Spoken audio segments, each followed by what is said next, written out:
I never believed that there were not just homeless people, but homeless families with kids who weren't going to school, who weren't getting anything to eat, whose mom and dad tried but couldn't get a job, right here in Vista.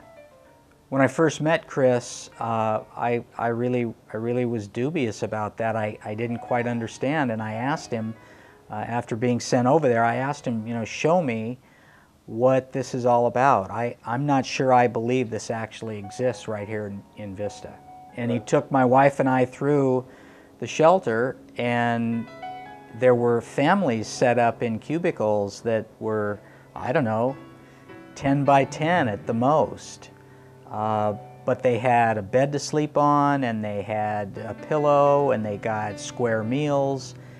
And then what I came to find out that I really liked about it was it wasn't just a place to eat and sleep.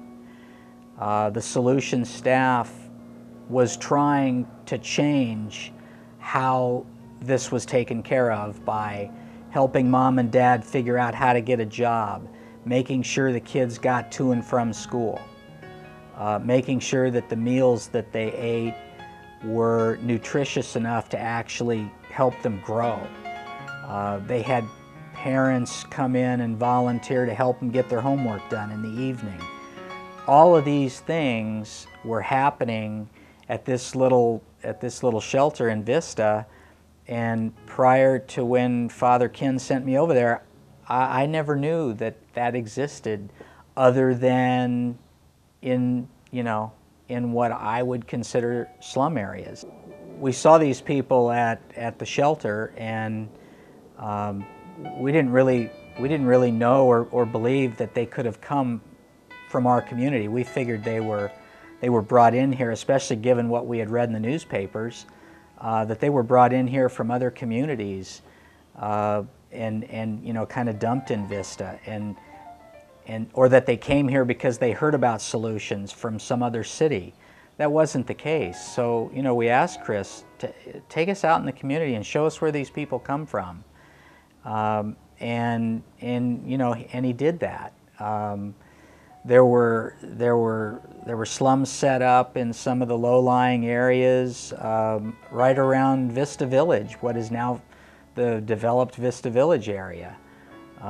There's some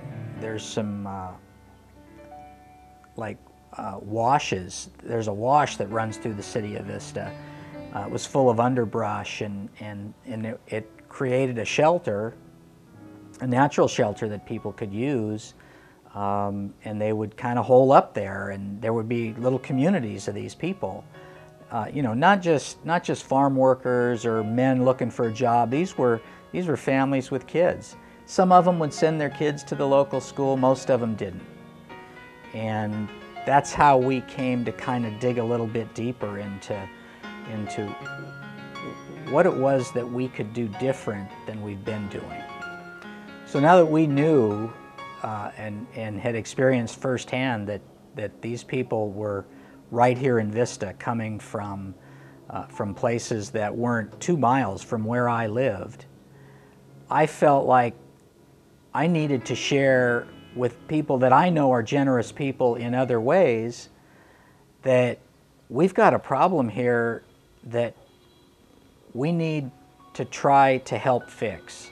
And I felt like for my little small group of friends and my opportunity to influence them, I felt like they were in the dark like we were, that this problem existed, and that it existed right here, and that it involved kids.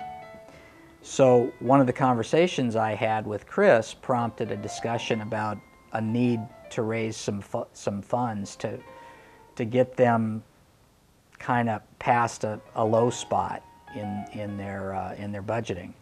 And I said, well, you know, I know some people that I can invite. Let me just have I'm gonna host a cocktail party, and I'm gonna invite my closest friends to come to this party.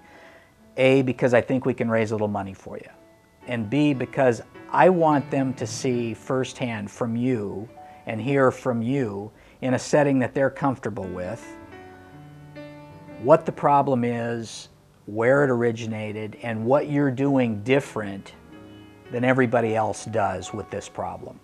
Because that was the impressive part for my wife and I. The accountability factor, the teaching, all of the help that they give to the parents and the kids that are in the shelters. That's the missing component. They didn't just feed them and clothe them and give them a place to sleep. They held them accountable for what they were supposed to be doing. They were trying to teach them how to become members of society. So we did. We hosted a cocktail party at Shadow Ridge Country Club. I didn't even rent a space for it. I figured 8 or 10 people would show up, and we'd just do it in the bar because that's where we thought this group of country club people would be willing and able to listen. And so Chris came in and told his story, and he brought a couple of people from the shelter and a couple of graduates to tell their story. And it was an incredible success. They listened, and they were generous, and 10 years later, we're sitting here in what used to be a 2-acre empty lot in Vista, and there's a full-blown shelter that serves 120 homeless people. 10 years later, 1,300 people have gone through this program, and we were fortunate enough to have played a small part in that, and invite some other people in to play their small part. And if just a few people every year would get on board with this, we could have another 1,300 and another 2,000 and another 5,000. It's not that hard to do if you can get the people that have the ability to be generous listen to your story.